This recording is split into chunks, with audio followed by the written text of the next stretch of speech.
Who that family? Check out the Pro Shop. That's right, the Pro Shop is the platform store where you can go and buy all the latest merch to support the platform. Available at the Pro Shops, we have dozens of hundreds of products available for you and your family. Unisex tees for men and women, hoodies and sweatshirts, tank tops, kids and baby items, long sleeve tees, mugs, pillows, wall art, bath bedding, face masks, phone cases, stickers, bags, fanny packs, socks, hats, and many other items. Please feel free to check out the Pro Shops. The link is in the description section below. And remember, it helps the platform continue to grow. So check out the Pro Shop and Who Dat too.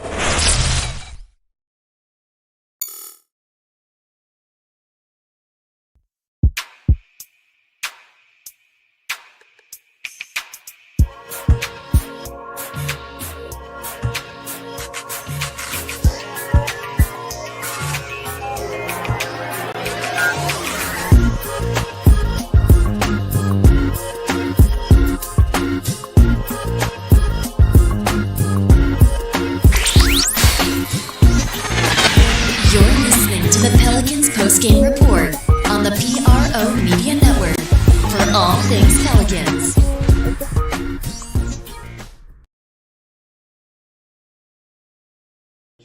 Jen, go ahead and graph after Jen. Coach, 67 threes given up in the past 3 games. Is it more of a lack of understanding or a lack of commitment to defensive philosophy? Tonight we gave up 2 threes that were scheme related.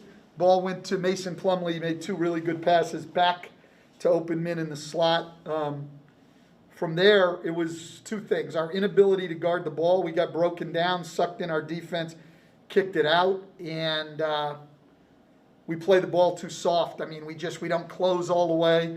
We're not into people. We let people shoot the ball in rhythm. Right now, to be honest, like tonight, we just did not play with nearly enough defensive commitment and pride. Especially coming off the last 2 games, I thought we would be revved up a little. We were not at all. First 3 quarters, we give up over 30 in every quarter. And it was more than the threes. I mean, we were just getting rocked off the dribble. When our 5s came to help, nobody blocked out. I mean, we just didn't compete nearly as hard as they did. They deserved to win the game. They played harder, and we're relying on our offense. So we score 130 in Dallas and lose.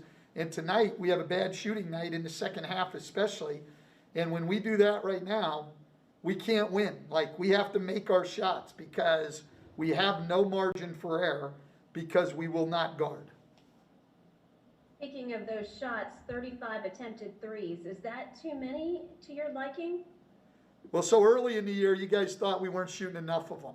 And then when we're making them, you like the fact that we're shooting them. And then when you don't go in, there's too many. That's all a bunch of BS. That's media garbage right there, quite honestly. Like, we all like them when they go in. 35 is not too many. You got to make them. But that's not the problem in the game. You're going to have nights where you don't shoot it well. You've got to be able to lean on your defense. And we can't. I mean, we just can't lean on our defense at all. Right now, and that is that's a problem. And that, like I said after the last game, that's something all of us, me included, have got to own, and we've got to do a better job. We made some pick and roll adjustments tonight. I thought they helped us. I thought our pick and roll defense was better. I didn't think we gave up the number of threes in pick and rolls that we have the last 2 games, but then it was just one-on-one and going under guys we shouldn't have been going under on handoffs, and not closing hard enough, not contesting shots, a lot of very simple fundamental things. Along those lines, Coach, I guess the frustrating thing, especially in the 4th quarter, after you had that Ingram free to cut it to single digits going to the 4th, you just never could get it under 7 points where you could give yourself a chance to make a run. It never got to be a 2-possession game. No. But again, I mean, we can think about missed shots, missed opportunities, some turnovers, all of that, and we'd be going down the wrong street. We did not defend well enough or play hard enough at the defensive end to deserve to win. We just didn't. That team played harder than we did, and they deserved to win the game. Kyra Lewis Jr. did play well, though, as far as getting hands on there. He had 4 steals tonight and was pretty active on that side of the floor. He's very, very good off the ball, as I said to you before. He's got to get a lot better on the ball. Like, he's getting blown by guys, in my opinion. He shouldn't be getting blown by. But he is really active off the ball. He's good on rotations. He's got great anticipation. He's a 19-year-old rookie. Like, he needs to get better on the ball defensively, but I ain't laying this on him. I mean, he's a 19-year-old rookie. I like his performance. I'm not laying this on anybody. I don't think I've come in here all year, 15 losses now. I don't think I've come in here all year and pointed a finger at anyone other than myself. But defensively, not so as a group, that's not true, Stan. it's not enough. We're not going after this hard enough. Hey Stan, Christian Clark here. Brandon had 12 and 4 in the first quarter. It seemed like you really controlled the game. It looked a little bit different in the middle 2 quarters. What did you just feel like the difference was? I mean, why do you think? I mean, maybe there are times when he's not sustaining, that level of play. I thought in the second and third quarters he looked, really for the rest of the game, even though he came back a little in the fourth. I thought in the second and third quarters he looked tired. He didn't have great energy, in my opinion. So, he's not a guy that we create a lot of shots for. He has to create them himself. Takes a lot of energy, and I just think he probably played him too many minutes early in the game. I've done that a couple of times. He gets upset, like in that first quarter in Utah, when you take him out when he's got it going. But I think when I leave him in like I did today, even though he didn't go the whole quarter, he went most of it, I think we run the tank to empty a little bit, and then it's hard to get it back. And I think I've got to stay more disciplined in my rotation, even if he's got it rolling, and it's a conversation he and I have to have. Yes, Stan. We've heard you talk since the start of training camp about the amount of time you guys are putting in to establish that defensive identity, and it just hasn't happened. Well, Will, wait a minute now. We're not putting any time in now. We did in training camp. There's no time to put it. So we're not even talking about offense. We're watching film on defense. We're doing our walkthroughs on defense. We did some defensive work yesterday, but the time is so minimal that it's not even fair to say we're putting time in on it and it's not paying off. We're not putting time in on it. We're not. I mean, there's just not enough time. This is, it's a frustrating thing for me, but we're not getting the repetition and the drilling and the stuff that we need to do. So what we need is guys to be able to, I think our guys have enough knowledge of what we're doing. We need guys who can watch film and learn and bring it to the floor. And I think this is the first time I've really said this year, and I don't know if this means it comes on Tuesday and Wednesday, but I think now we have to take a look at who we're playing for how many minutes in what rotation and figure out if there's a way that we can play better defense. But I'm being honest with you, I don't know how many of our guys really have a defensive mentality. It's not like, these guys are offensive players, but you got these guys who have a great defensive mentality. I'm not so sure on that. So that's the tough part. Wow. That's Stan Van Gundy, man, talking about what happened in this game. And I'd like to thank all of the Pelican family members for joining this episode of the Pelican Post-Game Report. We're in the building. Welcome aboard to another excellent and slam-packed, jam-packed episode of the Pelican Post-Game Report. What's going on, family?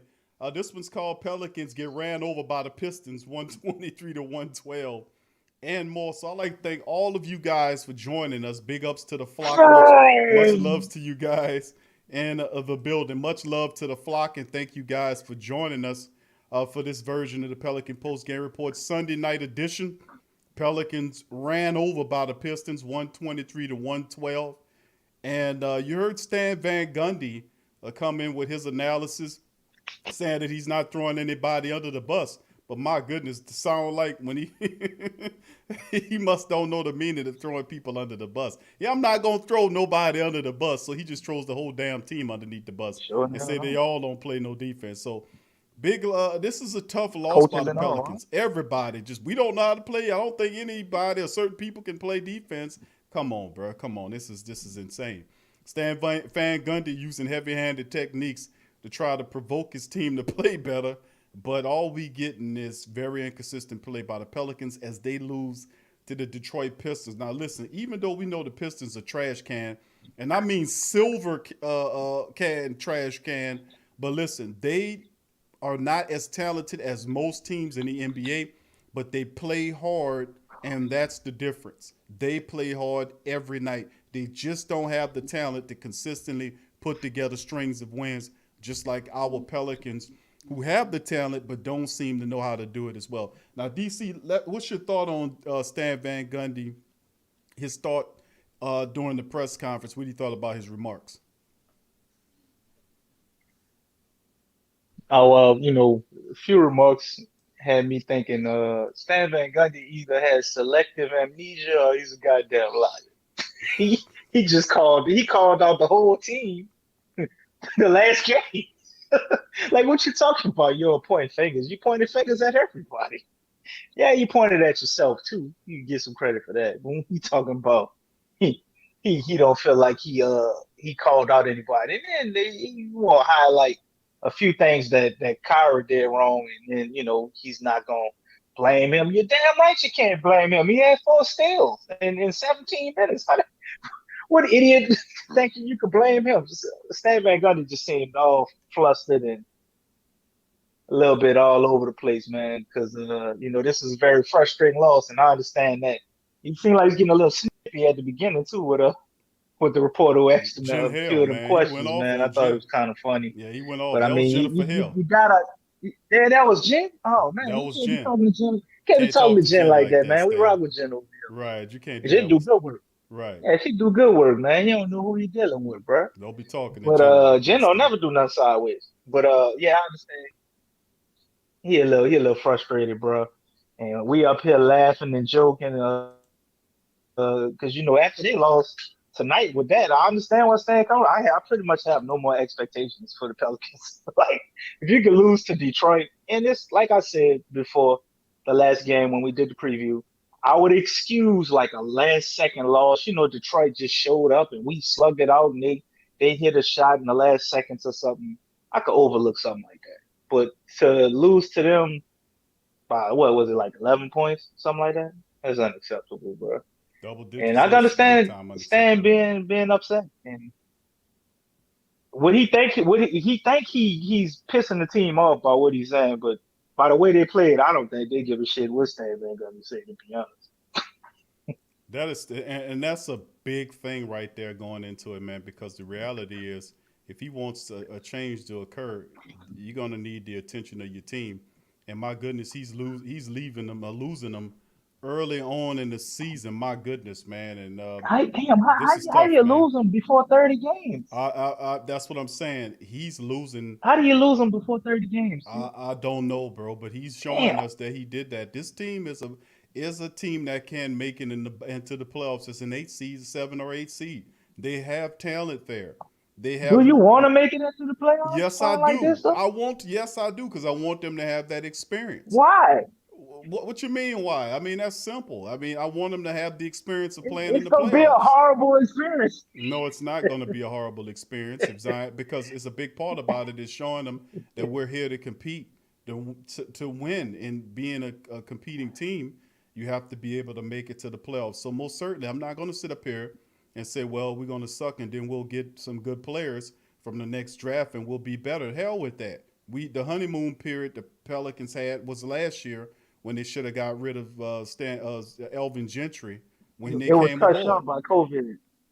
Well, that's that. How do you explain it once they came back? That they couldn't put together a string of games. The NBA wanted the Pelicans in the playoffs, and they couldn't even win no games. And they started winning after the pressure They was were off. But it's stupid, man. they wasn't ready because they thought the season was over. Well, you might. DC's making excuses for them now, so I don't know what to say about that. But anyway, let's. I can't answer that. Let's Uh, get into some of the statistics here, man. I'm just going off all the Pelican Nation excuses I hear from people, man. You know, they always be saying stuff like that, and they try to give us an out at every corner because it ain't really been that many games. I mean, Zion ain't even played 50 games yet. It's close to 50, so we still got some wiggle room. And it's just looking to me like, something's going on where they even been sabotaged on purpose. The front office anticipated on them being lackluster or kind of meddling around. It's just too many things going on that's so easy that we as fans see that aren't being addressed. That I mean, I don't. Are we this incompetent, or is some of this on purpose, which still would be pretty messed up? But I don't know, man. I just get this feeling that we want to bank on the draft that you say you ain't worried about. I think it's ridiculous to try to. I mean, listen, DC this year, the Pelicans had 1,000 draft picks that they could have made. They could have put some really talented pieces on this current team. They traded all of those draft picks away for future picks and dumbass moves when they could have used some of those picks to empower the team. They could have got a stretch big out of the draft and groomed them. But then the oddness of it is that even if they had done that, Stan Van Gundy would have been benching these guys Yeah, and would have delegated and relegated them to the G League somewhere. So I mean, he's not going to play the people that we need. I still say we're incomplete off the bench. We need a 4 that can score, play defense, and that can knock a shot down.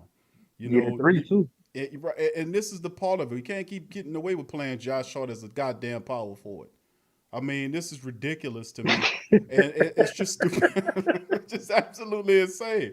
Well, anyway, let's get into the team statistics, and we'll comment on that.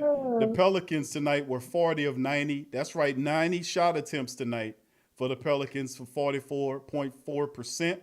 444, pretty decent number. 45 of 84 by the Pistons for 53, almost 53.5% for the Pistons in the matchup. The Pelicans shot a dismal, 9 of 35 from downtown in the matchup. Just pitiful. Absolutely pitiful. 9 hits out of 35 attempts. 35 attempts from downtown for 26%. The Pistons were 17 of 35 for 48.6 from downtown. Pelicans did shoot 82% from the charity stripe, 23 of 28. Pistons 16 of 20 for 80%. Rebounds, 44 rebounds versus 37 advantage Pelicans. 18 offensive rebounds, a lot of good that did. But the Pistons circulated the ball 34 to 23. Pelicans 5 to 3 on the steals, 8 blocks to 2 advantage Pistons, 14 turnovers by the Pistons, producing 14 points off of those turnovers. Pelicans 11 turnovers, 14 points off of those turnovers. Fast break points, Pelicans 11 to 4. Even points in the paint was the difference, 58-42. And in the end, 13 point leads were had by all. It was the fact that the Pelicans had that slight demise when they had that fall, when they only scored 22 points in the second period, which was 12 less than what Detroit scored, and then they lost every quarter of the game from the second on to the final one to lose 123 to 112. And you look at the difference. If you can pinpoint one statistic that can be said on why this team failed like what it did, you most clearly have to then look at the three-point shooting, in which the Pistons hit 17 of 35, while the Pelicans were a 9 out of, 35? So, I mean, Hart's a big part of this whole freaking dismal matrix. Hart is a major, and I ain't talking Josh Hart. I'm talking the Pelicans playing the way they are against the Pistons team. Now, we know the Pistons was a team that fight and scratch for everything. But DC, from a team statistic, what statistic sticks out to you? I said it was the 3-point shooting.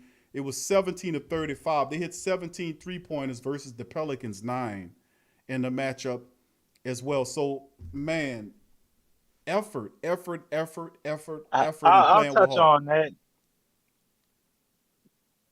But before I touch on the team statistics, I want to talk about what you said with Hart, man. I've noticed in watching sports most of my life, man, and just loving sports, when a team typically doesn't buy in to a system or a coach, a lot of times what we see as the viewer is a lack of heart. Um, you see this a lot throughout sports, man. It's like, and I always explained it like this. Remember, a lot of times we would be wondering what was going on with the Saints defense. And I was like, we went through a lot of different coordinators. And I was like, well, when the scheme that the players are given, and they all know the scheme, a lot of people obviously may not believe that players know what they're capable of and what they're not capable of, but they know in certain schemes when certain things they'll be asked to do that they're not going to be able to do that, or it's not going to work. And what you see is a lackluster effort because they already have internalized in their mind what you're asking me to do is stupid, or I don't like it, or this isn't the best thing for our team. And what we see as the fan on the other side of TV is a lack of heart. Because I know when I play sports, if we was given a play or assignment, and you knew, like, man, what the hell is coach thinking? Like this ain't gonna work. Like And they you go said out about there, Gentry everybody kind last of year. does it half-assed because we knew it wasn't gonna work. Like what J.J. Redditt and Right, Drew we knew it Holiday wasn't said gonna about work when Gentry you last give year. it to us. Pretty much. You right on. You right on. So I don't think this team, like, I don't think we have a problem with Hart per se, like from like the players we have or pushovers or they just won't fight. I really think Stan Van Gundy, to me, the players are giving him insight, or maybe they're not. Maybe they're just a quiet group and they're internalizing everything. But something that he's asking them to do, or a way of going about playing, that they just not buying into, and they're just not doing it. Because when they obviously try to do it, to them, when they do give effort to do it, it doesn't work. Or when it does work, maybe it takes too much energy or it's too much for them. And I think that's what we kind of seeing. I don't think um intentionally they're trying to lose, but it's obvious that this help switch everything defense we trying to do. I wish they had a stat up here for that, because if I had a nickel for every time I saw a rotation that led to another rotation and had us going all over the place and a team scored, especially in these last 3 games, I'd be rich because that's pretty much all the points. Well, not I wouldn't be rich, it's a nickel, but still I have some money. Y'all get my point. But the 3-point shooting, bro. I mean, that's been the go-to for the last 2 games, and here we are. Nothing changed again, bro. I mean, we sitting at 25% this time, and they at 48. So, maybe if we hit some more of our threes, it probably wouldn't have looked as bad. But I think we were still lost because you can't just have the ball as a team. And Detroit is pretty much getting everything they wanted, man. And this is a team that they're not used to that on a nightly basis. I don't know what their average is for the season, but I'm pretty sure it ain't 123 points. So they was getting offense easily and effectively from the line. They're missing screens, making screens, not fighting through enough of them, and we're helping and not being able to get back on our man, not properly gauging the distance or how long we should stay in the help position, and that's ultimately making our defense horrible. So it has something to do with the scheme that they're supposed to run and them knowing where to be and when to be. And, as you're watching the game, the commentator's constantly talking about communications because on those switches, like, a lot of times it's silent. Though you don't hear anything. Those guys there isn't a lot of pointing going on right now. I'm going here, you go there. And you're seeing what it's getting us, man. We ain't losing this game because of offense. I mean, if you look at our stats offensively, other than the 3-point shooting, we probably did better than them everywhere for the most part, other than assists. You see, they got 34 assists. That's crazy. They were moving the ball like crazy. That's another stat you put up there that show why we lost. But until we change something with the scheme, I was talking to Q in the production meeting. I think we need a drastic change to the starting lineup. Um, we need to do something to shake up the team, man, to ruffle some feathers, so to speak. Uh, we need to piss some guys off. We need to get their attention. And that Stan Van Gundy's post game speech in his way, I think he thinks that's what he's doing, getting snippy and kind of calling guys' mentality out and all of that. But I don't think it's working because I don't know how strongly they value his opinion. Yeah, it's a whole little trick bag going on here, and with what's going on, and it just appears to me from my perception as that their ears are closed to Stan Van Gundy. I'm just going to be honest with you. What I see from Stan Van Gundy, the team is not responding to Stan Van Gundy at all right now. In terms of him, he keeps talking about defense. He's talking about the time they don't have to prepare, so they can be able to get ready for them to be able to install a proper offensive system in place. So, I mean, I don't know what to think about with Stan Van Gundy, his little snippy behavior. I don't understand that part of it, to be honest with you. Is that if he needs to talk, if he's confused about anything, by all means, talk to your team. You know, get your ass up in there and talk to the guys and figure out what's going on with them so that they can get this stuff fixed, because this is ridiculous, man. This team is too good to be losing like that, man. I mean, it's just ridiculous, man. It's just absolutely ridiculous. It's just foolish. So, I mean, but the truth of the matter is, man, if you take a look at everything, man, I mean, everything that we've been through, even on the 4-game winning streak up until the last couple of games, and we're now on a 3-game slide that damn quick. And of course, we can't say it was the back-to-back, as you can get that excuse when we were tired. They had a couple of days of rest right here. And really, if this is going to be a playoff team, they're going to have to play with a little bit or a lot more intensity than what the hell they've been playing with, to be honest with you, man. I'm just going to keep it honest with you. Let's look at the individual statistic here. Zion Williamson put up 26 points. Not so efficient tonight. He was 10 of 20 doing that in 36 minutes of action. Altogether, he had 8 rebounds here. 8 rebounds for him, 3 assists in the matchup, and 2 blocks for Zion. B.I. had 26 tonight, 38 minutes, 7 of 19 from the field. He was 3 of 10 from downtown, 9 of 10 from the free throw line. Zion was 6 of 6, to be honest with you. I don't know, ESPN's tripping. Anyway, 26 points, 7 assists, 4 rebounds for him. And, of course, you look at the alternative scores, where we could have used the 20-point scorer in the mixture in some kind of capacity here. As you can see, 213 scores is you seen 30 minutes from Steven Adams and 5 of 7 from the field. He finished with 13 and 12. That is who we know Steven Adams is to be. He contributed by throwing in 13 points with his 12 rebounds in the matchup. Lonzo in this one just 13 points, 5 of 11 from the field. He was 3 of 7 from downtown in 31 minutes of action. He finished with 13 points in the matchup, 4 rebounds, 3 assists, but he had 5 turnovers in this game. 5 turnovers really hurt us. And Eric Bledsoe, isn't it time to sit Eric Bledsoe down? Up and down, this guy needs to be on the bench. He played in 31 minutes of action, only had 6 points, 5 rebounds in the matchup today. 31, let me say that again. 31 minutes of action for Eric Bledsoe. He had 6 points, 5 rebounds, 2 assists. He was 1 of 9 from the field, 1 of 9 from downtown, and 3 of 5 from the free throw line. This guy couldn't hit the broadside of a barn. He couldn't throw the basketball in the damn ocean if he's standing on the beach. He couldn't hit anything today, and that's why I said we need to move him out of the starting lineup onto the bench and give somebody else an opportunity to play. Likewise, let's hit the bench. Top scorer, only double-digit scorer off the bench was KLJ. 10 points in Hold up, 17 minutes. before Hold you on, let me move finish past that. Eric Bledsoe, Hold on. I'm going to let you get back to it. Bledsoe, 10 points.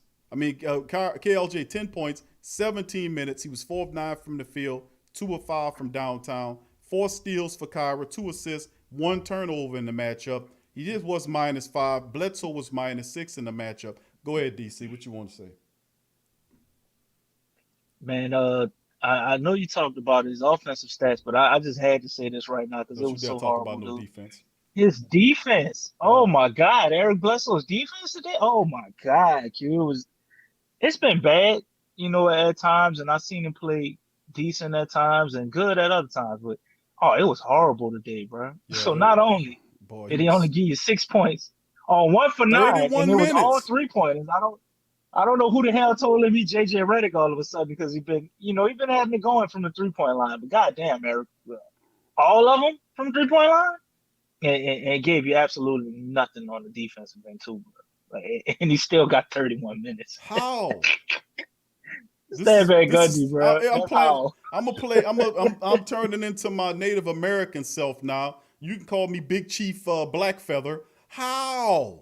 How was he able to do this? How could Stan Van Gundy leave him in there? This guy is 1 of 9 shooting the ball in 31 minutes. The best he can give you is 6. KLJ off the bench in 17 minutes, DC. 10 points, 4 steals, 2 assists, 4 of 9 from the field. He was 2 of 5 from downtown. If he was given the 31 minutes of action, he most certainly could have produced north of 18 points in this contest easily and could have very well made this a tighter game than what Eric Bledsoe can give you. But you hear Stan Van Gundy in the press conference talking about guys getting beyond him and stuff like that. Well, what the hell happened with Bledsoe? You can't. I mean, What about NAWQ? He had 9 minutes and 6 points. 6 points, and he You was don't think he could have did something more with them 31? He was 3 for 3. 3 for 3 on a night. 3 for 3. He had some bad defensive plays though. But so did Bledsoe. So did Bledsoe. We can't. Bledsoe's whole night. Right. I mean, when we talk about it's they're looking for defense. The truth is, Bledsoe did not provide offensive input or defensive input at all. KLJ outperformed him in half his time. NAW was 3 for 3, 6 points on the night, and he was very economical. And then he did have his time. And then you also have he had 9 minutes in the matchup. Hart gave you 8 points in 23 minutes. He led the bench in minutes. JJ Redick was 1 of 4, 0 for 2 from downtown. Another JJ Redick slum game, 4 points in 8 minutes of action, but he was able to jack up 4 shots. And then, of course, Willie Hernan-Gomez, his game is not that anyway. He didn't really give you too much. He didn't really attempt anything. He had 1 field goal attempt, but he had 4 points in 4 rebounds, and 0 points in the matchup. But he took two charges though. Yeah, he had some defensive plays. I saw him make. Well, I mean, that's what he's going to give you. It's probably his worst game by far though that we've seen since he's been getting minutes. But this is the thing: you need a consistent a third scoring option to go along with Williamson and Ingram. That needs to be there. Kiera is it, Q. That's our third scoring option other than Lonzo. I mean, I like Lonzo, but my thing is how we starting Eric Bledsoe and Lonzo Ball, and both of them are streaky. You can't start 2 streaky guys in your backcourt and be confused when you have such streaky play, especially on the perimeter.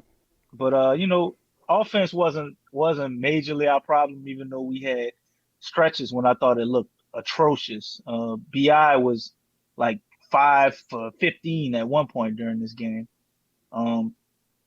We got to get Eric Bledsoe out of starting lineup, not just because he's playing horribly. I think he would play a lot better off the bench with the bench unit because he can play better with those bench guys. He'll be able to be what he is. Q, we're asking him, which I don't want to beat up on him too much, because if you watch Eric Bledsoe for his whole career, what we're asking him to do, that's not what he does. Like, you take the ball out of his hand, he stands around the 3-point line, hit open 3-point shots, and gets to drive the ball every once in a while. You know what I'm saying? He's not really the point guard. I mean, obviously it's Lonzo Ball and Brandon Ingram, and then they let Zion doing a little bit of point guard duties. They kind of splitting that up. Right. But Eric Bledsoe is not a guy they're looking for them to set the offense up and run plays and run pick and rolls and anything. So he's really playing like a shooting guard role, honestly. And he's been shooting good from the perimeter at times, but he's still very up and down, man. If you put him with the second unit, I think he can be a lot more aggressive, and he'll be able to go ahead and look for his offense, which I think you will see that defensive guy that we used to. He might be a guy that needs to get his offense going and have more intensity on defense. Some guys get their defense going and it helps their offense. Lonzo Ball is a guy like that. So Eric Bledsoe might be the opposite.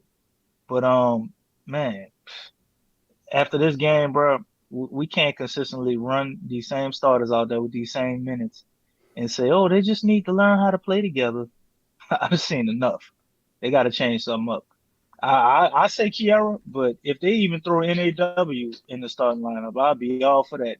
Shit, if they throw JJ Redick in the starting lineup at this point, I'll be for that. Just do something different.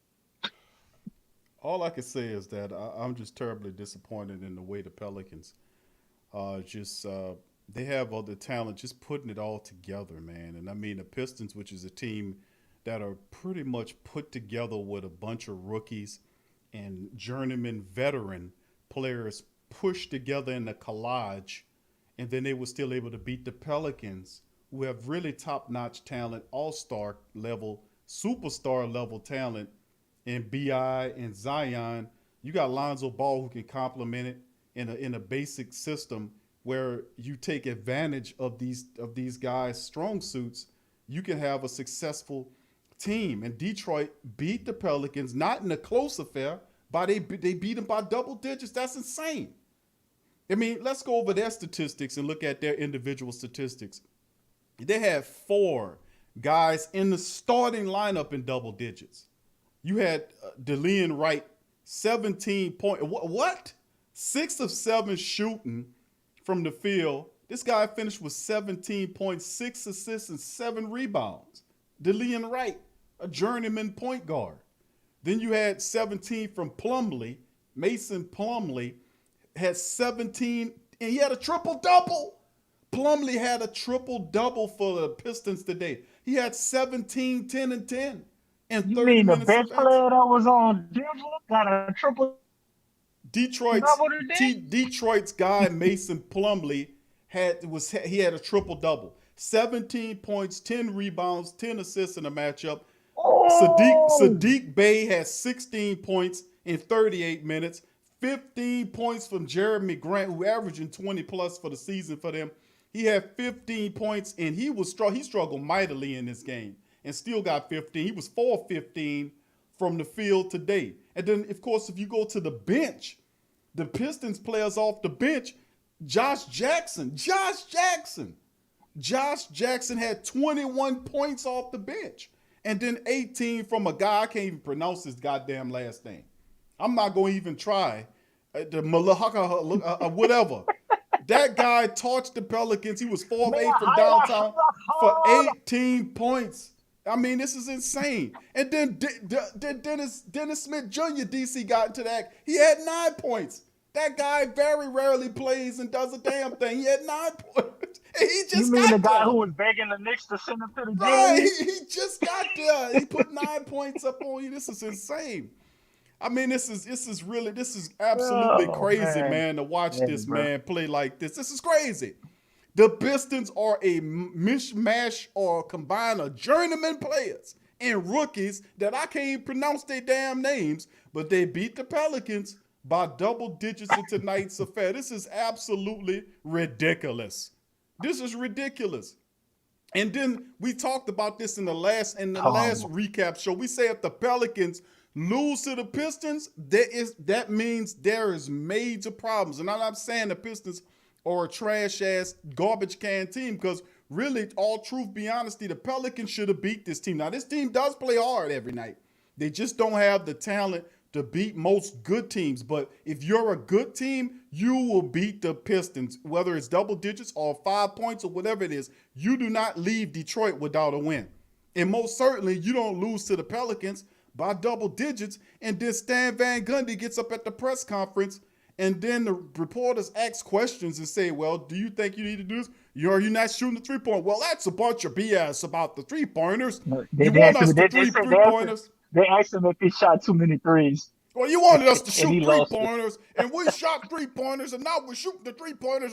Listen, Stan, the people want you to shoot 3-pointers, yes, but they also want you to play defense. You know what a balanced team does? Now, balanced teams can hit free throws when they get to the line. A balanced and good team can play defense and make stops. They know when to take the three and when not to take the three. That's called basketball IQ. You got to be able to know when to take the three and when not to take the three.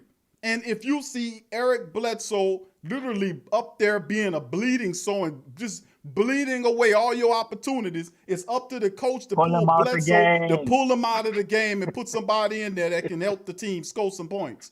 Eric Bledsoe should have been pulled out of the game. I'm just trying to figure out who told Eric Bledsoe when it was doing the, like the walkthroughs and you're doing your pre-prep and you're going over the game plan. Who told Eric Bledsoe, in order for us to win, he needed to stay behind the three-point line and shoot threes all game? Who told him that? Absolutely insane, bro. Because that's what it seemed like. That's what it seems like he thought, man. Like, I'm gonna just stay here and I'm gonna shoot threes. I mean, he didn't even attempt a layup. I don't know how the hell he got five free throws. I know one of them was on a 3-point shot. DC, but I don't even remember the other shot when he went in the lane. The man was 1 for 9 and he had 30 minutes tonight. How did he maintain the floor? And then his defense was a joke tonight. So how did you justify keeping Bledsoe out on the floor, Stan? And you got Kyra. I'm gonna tell you. Let me tell you why. DC, you know what? Hold on, DC. Let me say this. Because I'm gonna tell you why that Bledsoe got 30 minutes with 6 points and screwing up on the defensive end, and KLJ got 17 with 10 points on the day. Because Stan Van Gundy hates playing those young players. He hates playing them. The moment he found Willie Hernan Gomez. Because he needed a big to play, and he didn't trust Willie Hernan Gomez. But the moment Willie showed him that he could play a little ball, Jackson Hayes been sitting down ever since. And that's the same deal with most of these other guys. He don't trust these young guys to play. He don't trust them to play. That's the bottom line. I didn't want him to not play Jackson Hayes at all.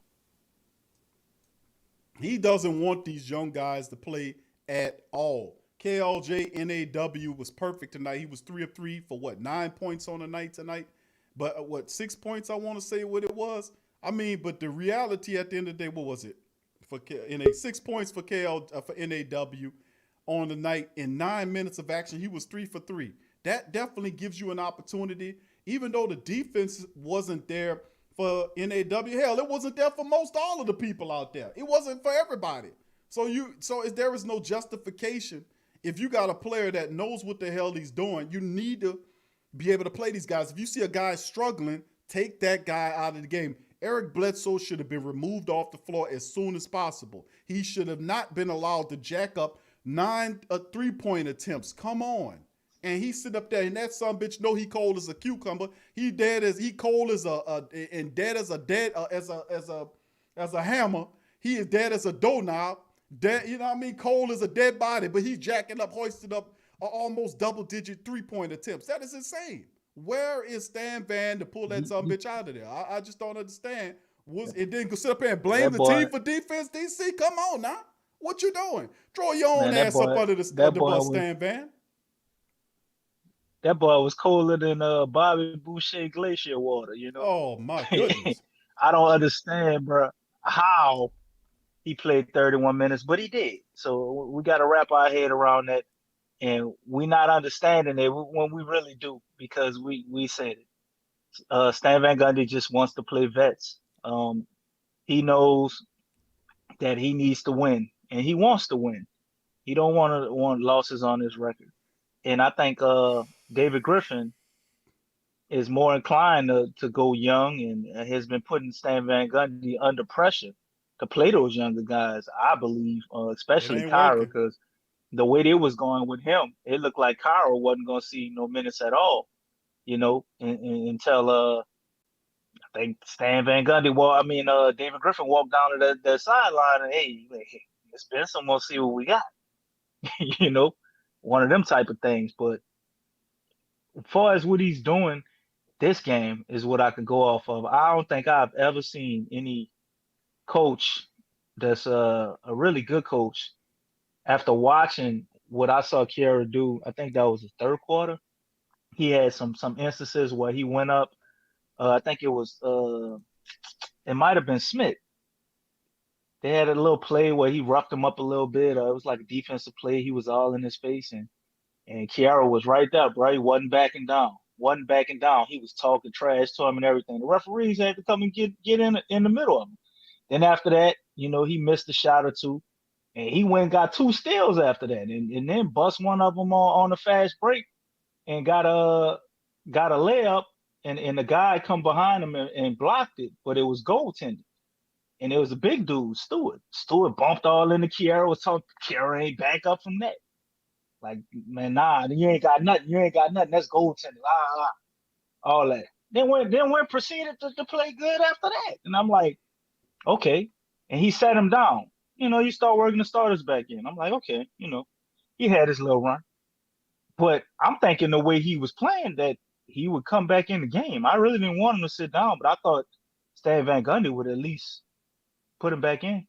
Nah, he don't put him back in. And mind you, when all this was going on with Kiara and he threw NAW out there with him, they went on a little run. And them guys got us close because before that point, the game was getting a little out of hand. They got us close, man. They made a run and they got rewarded by not getting no more damn minutes. I mean, once you put the starters back in and you saw the lead start to balloon up again, man, you got to make some adjustments, man. And Bledsoe didn't have tonight. Lonzo Ball wasn't as bad as Bledsoe, but his game wasn't really flowing tonight. He had 5 turnovers. He didn't really get it going. Brandon Ingram was off. Zion, by his standards, was off. 50% from the field. That's atrocious for Zion. Yeah, that's not good. For regular players, that's acceptable. But for Zion to have 20 shots and he ain't had 40 points, that's crazy. You know what I'm saying? He only got to the free throw line 6 times, which is, come on. I've seen him get elbowed and hitting the head on at least a couple of plays that they didn't call a foul on. I mean, they got to start mailing letters in or something, bro, on the officials with Zion, because he get fouled every play. And for him to only have 6 free throws, I mean, he should have at least 10 every night. And that's just being generous. He's a guy that could get free throws like James Harden, the way they be fouling him. He only got 10 tonight. So everybody kind of was off. Steven Adams had it going a little bit, offensively. And, he got his 12 rebounds. But defensively, he was running around like a chicken with his head cut off all night, Mason Plumlee got a triple-double on him. Yep. So nobody really turned in a performance to be extremely happy about. If I had to pick a player of the game, it would have been Kiara because of what I saw, what my eyes told me, and how the team responded with him out there. Which even more so mean if I saw that as a fan, like you a coach, you ain't see that? How you ain't giving more than 17 minutes?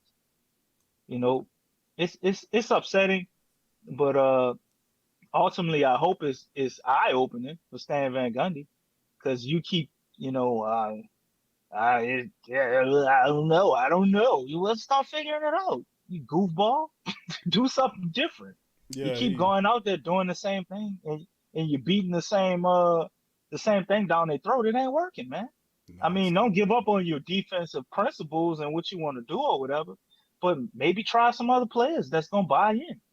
Well, if Bi ain't listening or Zion ain't listening to what you told them, and you can see it, sit their ass down to get it through their head. That's You know how what you I'm know saying? that's a crock of I'm nonsense. using those two guys, but I don't really think No. Brandon I'm Ingram. saying, I'm saying that if that's the truth, and I'm hearing him say, who you gonna put it on except for the guys? Now, of course, the critiques of it you is got to that put it on your best players. right, and this is the thing: if you see Bi taking unintelligent shot selections, and I've seen him do that, Pull his ass out the game. pull him out of there, man. Pull them up out of there and run it through, or or cycle the offense directly through Zion, and put your shooters out on the floor. JJ Redick, Josh Hart, whoever you got in NAW, put them on the damn floor. We need to see more of these young players right now. The Pelicans losing to the Detroit Pistons is a fall through the flow goddamn moment in the season because I'm not disrespecting the Pistons. I think the Pistons, they got a lot of heart, man, as you can see tonight. But a good team beats the Pistons. They do. Man, the Pistons punked us tonight, Q. They was out there Everybody talking trash to us punking and the everything, Pelicans man. right now, bro. We on the goddamn 3-game slide. They don't believe in Stan Van Gundy totally. They'll play consistent for stretches and then they'll have heart problems. They'll have, they'll fall, they'll forget this and that. And there's too many games that didn't happen so far through the season where it's almost like a reset moment after a certain period of time. They'll forget what they're supposed to do, or straight up just not do what they're supposed to do. The defense is not good enough. And that's one of the things that I can understand what the man is attempting to do is try to build up the defense, fundamentally speaking. But he's not, like I said, and I keep saying this, a portion of it is you got to have a 5-on-5 situation where you give these guys rest. And then you got to have a harmony off the bench as well. And we don't have that harmony. We don't have that harmony off the bench. You got players playing out of position. You won't play Josh at the 2, 3, and the 4. Josh Hart is the only one who get consistent minutes, Q. And that's the problem. That's why. You can't do that. If you got a front 5 is what we have, and he consistently runs those same 5 guys out there, then he should have a bench 5 that's the same weight. And that's NAW, KLJ, if you're going to have him off the bench. And Josh Hart, if you got to get rid of JJ Redick, stop playing games and mind games. If you're going to move some of these players, move their asses and let's get some components right now because time's wasting away. And even if you don't seek a trade, there are guys out there in the free agency wire. Well, you don't have to trade for nobody. Just sign a guy. If you see guys playing and people they mention... ain't got no money, Q. Well, they can free up some money. Let's free up some goddamn money. Let's get rid of some of these guys or rework some stuff. Do what we got to do to move this stuff around, man, because the bottom line is the Pelicans are laughing stock right now. We are. You can't lose to a team like the Pistons, and I'm not disrespecting the Pistons, but if you're a playoff team, you can't lose to one of the worst teams in the Eastern Conference. That's a win. That's a medicine game. Go ahead, DC. Say your last point on that. We're going. Got hurt for the year. Man, it's just ridiculous, man. I'm just upset about that because I knew to say, listen, the Detroit Pistons play hard. They play hard every night. They just lack the talent to be a consistent winner in today's NBA. But they're going to lose most nights to teams. This team just beat Boston, before they beat the Pelicans. They beat Boston. So they do have it in certain nights. But if you're a good team, and you're a team that's trying to get to 500, you got to be more desperate than a team who's sitting up there with 9 freaking wins on the season. I mean, you got to be able to take these games away from teams like Detroit. You're just going to have to.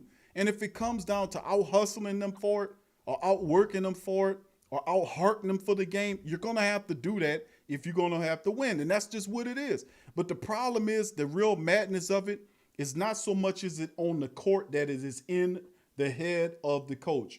And DC, right now, I hate to say this so early, but the team is losing. He's losing the team this early in the season. He's losing the team. They're shutting him out. They're shutting him out. They're not listening to him. So how far is this going to go before how far is the fall before something drastic has to occur for this to shift? And we're going to say on that point, then we're going to slide up into the upcoming matchup against Memphis. And my goodness, man, they shutting this guy out. And he's telling the media he don't know what to do. I don't know what to do. He said that the last damn game. Maybe they need to look elsewhere or start making their preparations, man. I'm not one to fire a coach, and I definitely he losing should the team. Be fired as of now, but he is losing the team. He's losing the team. Bro. When the players choose, and they choose to shut him out, I mean, you ain't gonna have a choice. They're gonna make it so that they made their decision. So they'll lose intentionally to get him the hell out of here. And if Stan Van Gundy is really that bad, I hope not either. But if Stan Van Gundy is really that bad, if I'm Zion or Brandon Ingram or I'm trying to think of somebody else who's definitely here for the long term. If they understand that this man got a 4-year contract, I'm not about to win for you because I don't want to deal with this for 4 years. So you're gonna see up and down. They're gonna play enough to just do enough to make sure their numbers stay right, make sure they still respected as the caliber player they want to play, and then take nights off, man. Or just take nights off on defense because that's usually what it is. Everybody loves to have the ball in their hands and want to score, but defense compacts winning, and players that don't care about winning, they don't play defense. I remember when David Griffin had Kyrie Irving, and they ain't had nothing. No, Kyrie wasn't playing no damn defense, but he'll drop 50 points on your head. You know what I'm saying? But man, if they choose, you'll know because they'll just go renegade and start doing their own thing, man. And his voice will get quieter and quieter, and somebody from the current coaching staff will actually be have to step up because they'll have no choice but to get rid of him. But Stan Van Gundy's been in the league a while, so I don't think he's the type of coach that gets fired during the season. He'll have that much respect. But I really, at this point, I'm starting to wonder, like, what his contract look like, man, because I don't know if I can deal with this for another 3 years or 3.5 years. I don't even think we hit the half-year mark on the season yet, officially. I know it should be close, though, right, Q? Well, you're Because 11 it's and 15 72 right games this now. year. Yeah, So. you're 11 and 15 right now. So Yeah, so that's what, 26 games? No, that's right. 27 games. So yeah, the halfway mark is right around the corner. I guess it might actually line up with the All-Star break this year, unlike, regular seasons. But man, you can't keep doing the same thing and expecting different results. That's the thing that is really bothering me. During this stretch, you had 2 games back to back, right? Where teams had 25 plus 3-pointers, right? You go into your next game, you're making the same mistakes, people getting wide open 3-pointers from the corner. You know what I'm saying? You got a guy coming off the bench who's their actual shooter. This is what he's out there to do. And you give him 8 3-pointers and he hit 4 of them. A lot of them 4 he hit are pretty much uncontested. You know what I'm saying? You got Josh Jackson out there hitting 3-pointers on us. Phoenix just gave up on him last year. Yep. They paid him to lead a team. Then he went to Memphis. He couldn't keep a spot over got there. a cheap job with Detroit. And he come over here and off the bench dropped 21 points on our head, hitting 3-pointers and all that, man. I'm not buying it, man. I don't think every team we playing isn't just, oh, they're phenomenal, they're that great. Nah, we playing horrible, and ultimately, when you see efforts like that, compounded by when I see this team play Phoenix and they play dominantly, and then they play Milwaukee and they play dominantly. So it's like, oh, okay, they have the potential to be a good team. So what's the problem? I gotta look at the coaching. I gotta look at it, man, because they got way too much talent, and when they play dominantly, we see otherworldly performances from people. So it ain't like they just top 1 through 12. Everybody scored 10 and 13 points. Kind of like how Detroit beat us. Everybody did a little bit because that's what it takes. They had 2 or 3 guys that could take it to the next level.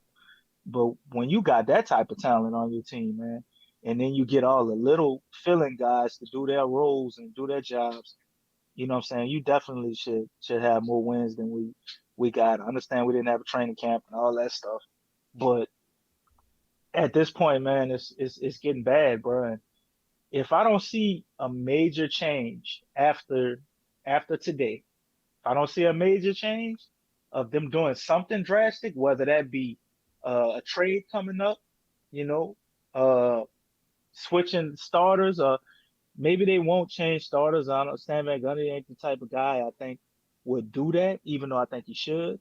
I would like to see the minutes distributed different for some of those younger guys. We have to see some major changes, man, because if we don't, the season is pretty much over. If they're gonna keep going about it like this, I don't think we stand a chance. He's got to do something to try to get the team back listening to him, and he might have to sit down and listen to them. It might be something as simple as that. Like, stop trying to be old school. You know best. You're gonna teach them everything. See what them guys know. See what they want to do. Pick their basketball brain and see how they say they should fix the problem. Because obviously, what he wants them to do or the scheme that it's not working, man. It's this help switch everything. I'm sick of that shit already, bro. 'Cause Yeah, but that that it's that switching shit you is you stupid can't be because helping and they score no, 100, they 123 points. listen. Like, They're switching, but that ain't help. it's not intelligent switching. You continually seeing them switching into mismatches, and you keep seeing No Steven scouting Adams. report work. You keep seeing Steven Adams trying to switch into a matchup to guard somebody at the 3 point. That should not be the case. That is not a strength for Steven Adams to guard a guard at the top of the key. That's not a good place. So I mean, it's just they switching just to shut his ass up, but it's not working effectively and consistently enough to make an impact in a positive way for what the Pelicans are trying to do. But anyway, let's just move past that because it's a pain in the ass. And let's look at the Grizzlies. How do we? How do we move past it, Q? We I don't have mean, no choice. we just watched the Pistons straight burn rubber on our ass, man. Till feathers came up off of us, bro. How do you move past that, man? Well, I understand we got to talk about something else, bro. But what we saw tonight is just, man, it's horrible. And I hate to be one of the people because I laugh every time I see it. They got a little thing on Pelicans Twitter. Well, this week the Pelicans up.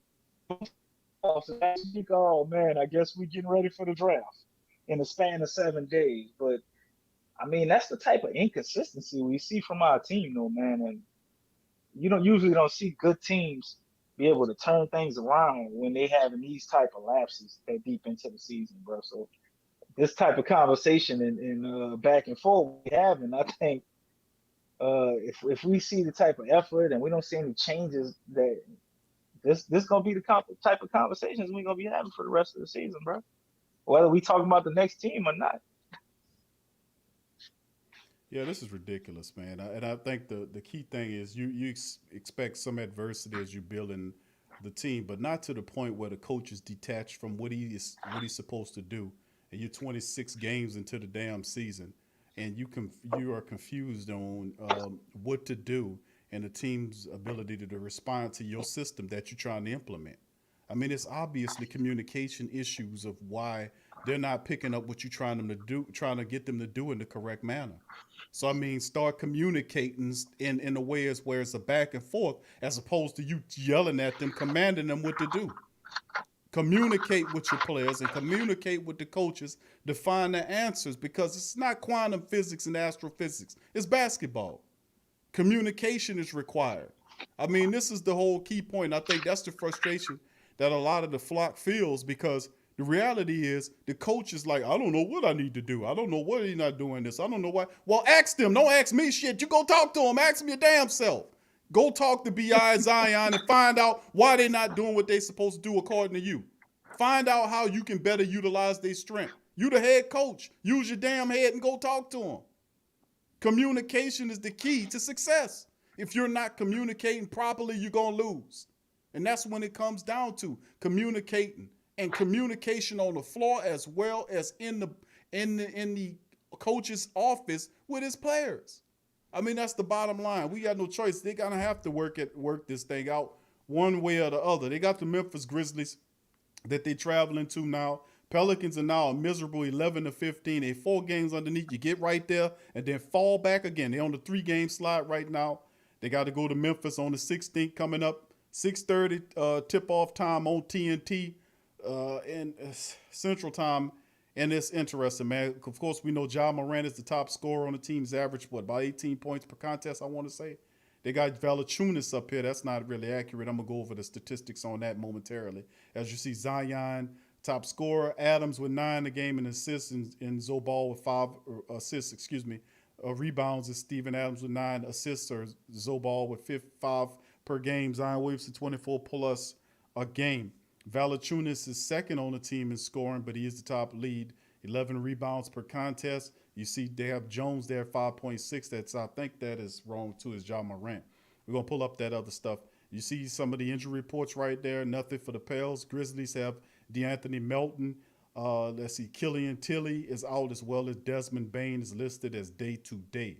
And of course, you look at the team statistics. Pelicans averaging 113.2, giving up 113.8, shooting 48% from the field, 46 rebounds, 24.6 on the assists, 4 blocks, 7.5 steals.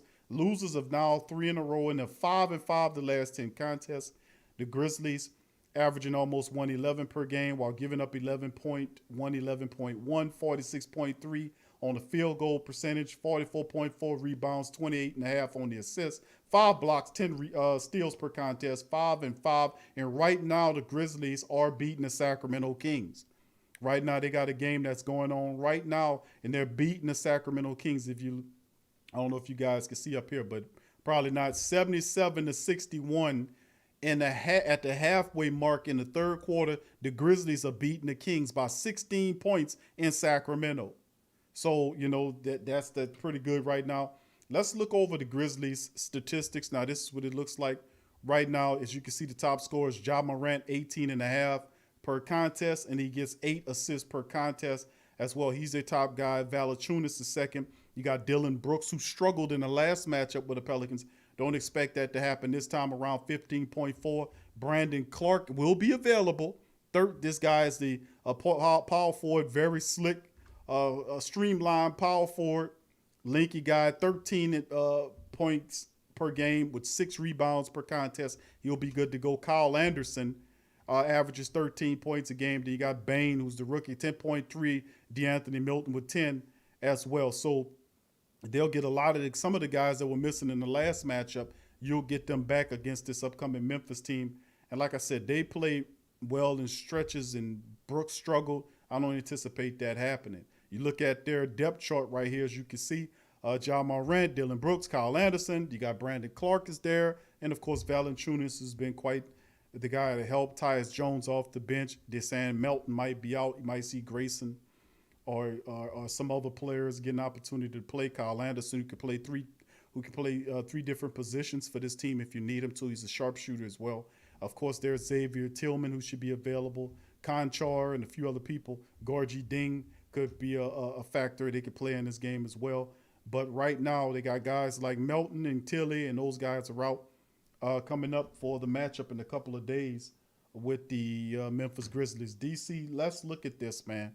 Let's look at this. We beat the Grizzlies not too long ago. Can we do it again to break the 3-game slide that we're currently on?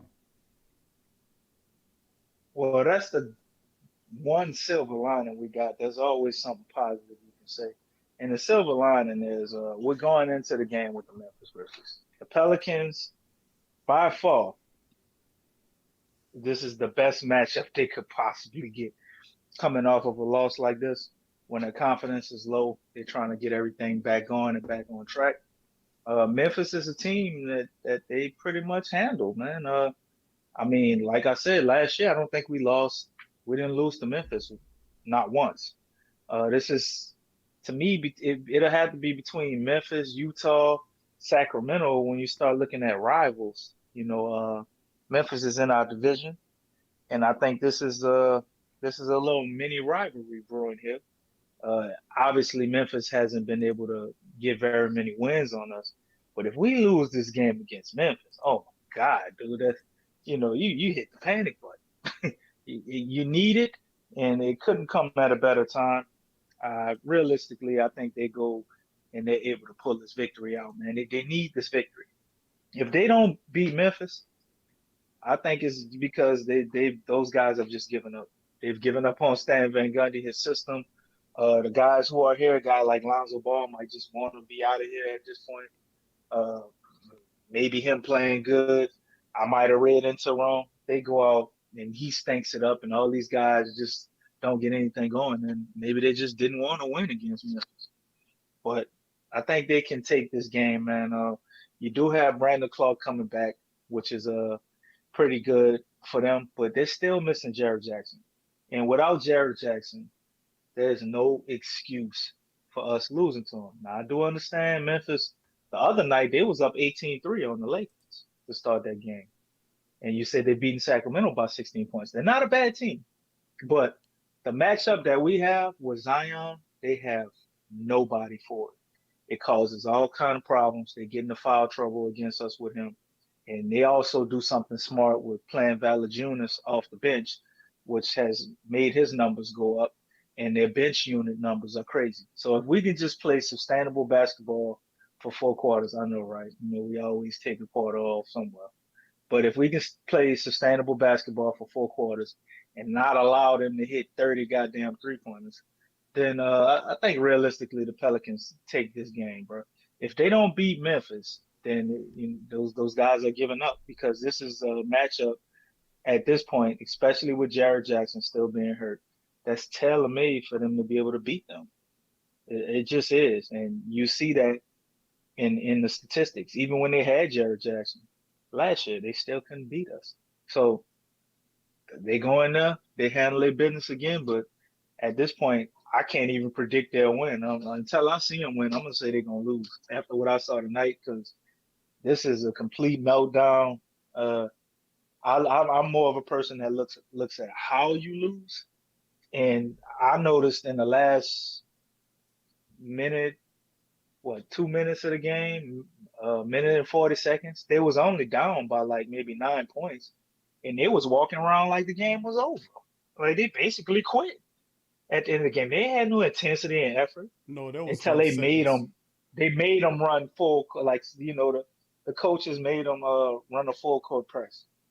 Then you saw a little bit of like some effort, like they trying to do something. But the players themselves, they was just walking around lollygagging, like, damn, we lost this game. They gave up. Yeah, So there was no you upsetness got that from type of Zion mentality, Williamson that right? I seen. He wasn't pissed off at all. It was just totally detached from whatever was going on, and that goes to show you there's some turmoil going on in there in terms of Stan Van Gundy. They've shut their ears to Stan Van Gundy, man. They've shut their damn They ears might to have Stan been Van their Gundy. team might be more united than we think, man. They might have united on shutting his ass off. That's pretty much. But So he who better get knows? Freddie V in there now. They Who love knows, that man? for a lot of people like Freddie V in there, but you're gonna have to be able. He's gonna have to communicate with these guys. That's the only way. You can't keep marching them out Well, there. They keep doing the same thing over night after night, losing to teams that they're supposed to be. Now they got the Grizzly teams. You're right that we are good at beating the Grizzlies, but that don't mean that this team is.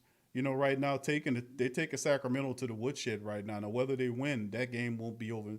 That game will still be playing when the stream is over with. But the way they're competing in that game right now, with them showing some stuff, the Pelicans they're not playing with any heart. Sacramento is not a very good team. So, I mean, They all beat it your takes is ass. for De'Aaron Fox to have a.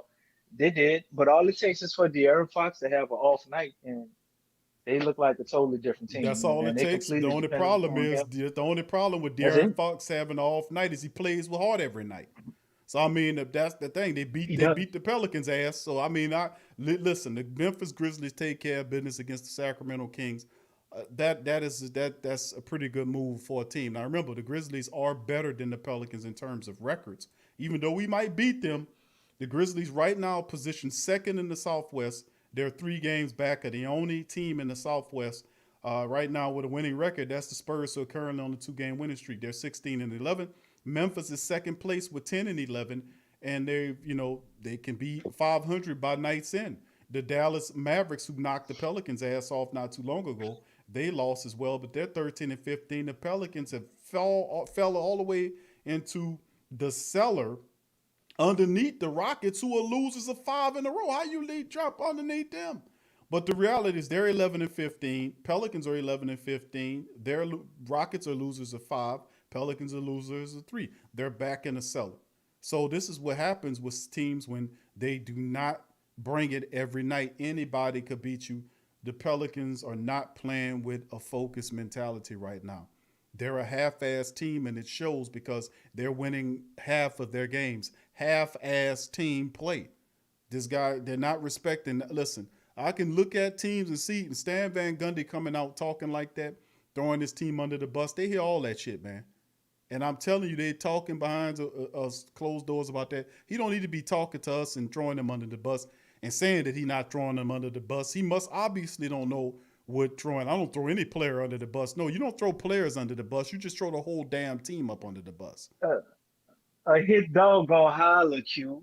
So if he coming out telling us he ain't throwing nobody under the bus, it's obvious somebody has accused him of throwing people under the bus. Because that's what you're doing. But he reading all of the stuff. That's how you know. Him to do that. He's reading the press clippings. That's how he would know that, because if he was focusing on his job and doing what he's saying he doesn't have enough time to do, you would know that before the season started, the parameters of which you were going to be guided by. So I mean, the thing I knew once he had time to tweet, about something political that was going on after Zach LaVine dropped 46 points on our ass, and he up there tweeting on, man, you shouldn't have no damn time to tweet. You shouldn't have time to tweet shit. No, Once I saw that, I'm like, oh yeah, man, listen, stay out he of listens that. to the noise. He's still worried about what everybody else saying. He definitely listening to the noise, and if You you only don't listen to the noise, now hear this, Stan Van Gundy. Now here it is. Since you're listening to the noise and you're listening to the tweets, because we tweet this up and the Pelican Post Game Report's on Twitter as well. Since you like to listen to the noise, let's hear this, Stan Van Gundy. Now hear this. Go talk to Zion, BI, and start communicating on them with better ways where you could be able to get your scheme there. Maybe they might not be feeling it. Go focus they stopped doing their film sessions? They probably they still had the film doing sessions with all three of them. But obviously they sleeping through the film sessions, because the reality is it's not translating consistently. Now hear this, Van Gundy. Get your ass off of social media. They got their head on the they did what the Three Stooges did. They sleeping with their eyes closed, but they just paint eyes on their eyebrow on their eyelids to make it look like they're watching the tape. But that's just ridiculous. Get off of social media. Don't worry about the damn flag, Stan Van Gundy, and do your goddamn job before you be back on the bench commentating about the games. That's the reality of what we're dealing with. But anyway, that'll do it for the show, family. I'd like to thank y'all for joining us for another installment of the Pelican Post Game Report. As always, please feel free to hit the like button. Please feel free to subscribe if you're not a Pelican person, and know that you're dealing with the real deal Pelican talk here on the Pelican Post Game Report. And a tough loss here. The Pels. Everybody should go flood Stan Van Gundy Twitter too, and give him some answers since he don't know. Tell him some of the shit he need to do, y'all, because he don't know what to do. Tell him stop flocking up. That's what you tell his ass Van Gundy hashtag on his Twitter account. Yeah, for real. Send up some suggestions. Hashtag SVG. Stop flocking up. Stop flocking it up, Stan Van Gundy. Stop doing that. Good grief, man. You got Zion, B. You don't just got any BI. You got an all-star BI. You got an all-star BI. You got a superstar in Zion Williamson. Those guys have really worked really well together. They're becoming quite the tandem. You got a double-double guy, if you play him right, in Steven Adams, that's starting for you at center. Offensive rebounds galore. You got Lonzo Ball, who's a good facilitator, plays defense, and is hitting his threes. And then you got a guy like Bledsoe that should be on the bench, KLJ, NAW. These guys are not just, just regular players. These are guys that can help. You got a fantastic young team. You get a player here, get a 5 off the bench. Man, you working with something. You're working with something. But ain't no doubt about it in my mind, if you're Griffin, we keep talking about Griffin because obviously Strange and Langdon ain't shit in terms of a guy that we might as well just forget that he's there. Let's just pretend like he the boogeyman, he don't exist. Because, man, if you're talking about fixing a team, that's something that he's supposed to be doing. He the general manager. So, my goodness, man, it's even a problem there. You know, where's the GM? Well, forget the GM, Q. Maybe we should have hired Jason Kidd as a coach, so he could have snaked Griffin out of here, man. I mean, it's right. I mean, get it. Griffin got, man. Listen, man. Stan Van Gundy is having major problems communicating what he wants his team to do, and it's showing on the court. And then in the post-game press conferences. Right. Stan Van Gundy, weakness was relationships with players. He said Gilbert Arenas told you that. That's what he's saying when we hired him. I was like, oh shit, Damn. Yeah, but He that said his wife helped him deal with that. but Being see, more understanding of players. but and that's still in it's- all while your coaching staff maybe is it's there. true, bro. DC, the coaching staff is supposed to be able to then take whatever's Van Gundy's giving them and disseminate it to their position groups to say, well, listen, this is what he's trying to do. So even though he might have a weakness in that area, the guys that you bring on as assistant coaches are supposed to cover that weakness to a degree where they can communicate the game better than he does to the player so they can get it and then perform the way it needs to be done so the team could be successful. A lot of pressure is on this young team because they kind of messed it up when they were supposed to fire Elvin Gentry last year. So that's your honeymoon period. When you had Zion restricted, you didn't know what you was going to do with B.I. B.I. performed and stepped up. He lived up. Now you must take it to the next level. So they can't stop playing. You better start making some moves and get some players up in here or start playing Wenyen Gabriel, start playing NAW, KLJ, formulate a perfect five off the bench that can help out your top five. Stop playing games. You got the keys to the bus. Open up the damn bench and be consistent with it. That'll do it from the Pelican Post Game Report. I'd like to thank all you guys for joining on tonight. We appreciate y'all, man. I'm sorry I'm a little frustrated in this show tonight. I'm more frustrated than I usually am because this is just ridiculous. The name of the show, and usually when we lose, I got the thing now where I kind of get a little comedy in there because they help to deal with it. We call that getting your feathers flustered, bro. Yeah, you got your feathers a little flustered. Yeah, that's what it got to be there, man. I'm all flocked up right now. But listen, I appreciate y'all for chiming on this installment of the Pelican Post Game Report. I know a lot of guys got to get to work tomorrow. DC, once again, another good and excellent show from you, my friend. And for all those out there who keep disrespecting the Pelicans, or better yet, I'm gonna change it up tonight. And this is going out to Stan Van Gundy, who's the head coach of the Pelicans tonight. Stan Van Gundy, stop flocking up. And if you don't fix it, Stan Van, pluck you. And get your plucking. Yeah, I'm about to go somewhere else, but that'll do it for us. DC, I'm going to holler at you later. Much love to y'all. Hit the like button, share the stream, and we'll talk to you later on the Pelican Post Game Report. Much love to you guys. Peace, and we out.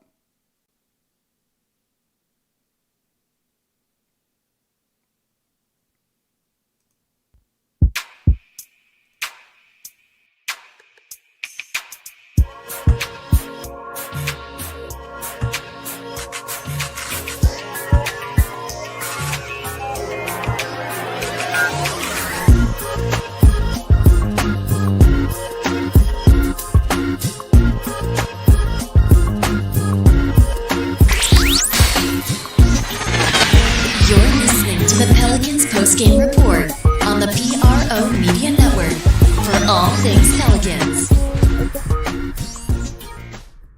Who that family? Check out the Pro Shop. That's right, the Pro Shop is the platform store where you can go and buy all the latest merch to support the platform. Available at the Pro Shops, we have dozens of hundreds of products available for you and your family. Unisex tees for men and women, hoodies and sweatshirts, tank tops, kids and baby items, long sleeve tees, mugs, pillows, wall art, bath bedding, face masks, phone cases, stickers, bags, fanny packs, socks, hats, and many other items. Please feel free to check out the Pro Shops. The link is in the description section below. And remember, it helps the platform continue to grow. So check out the Pro Shop and who that to you.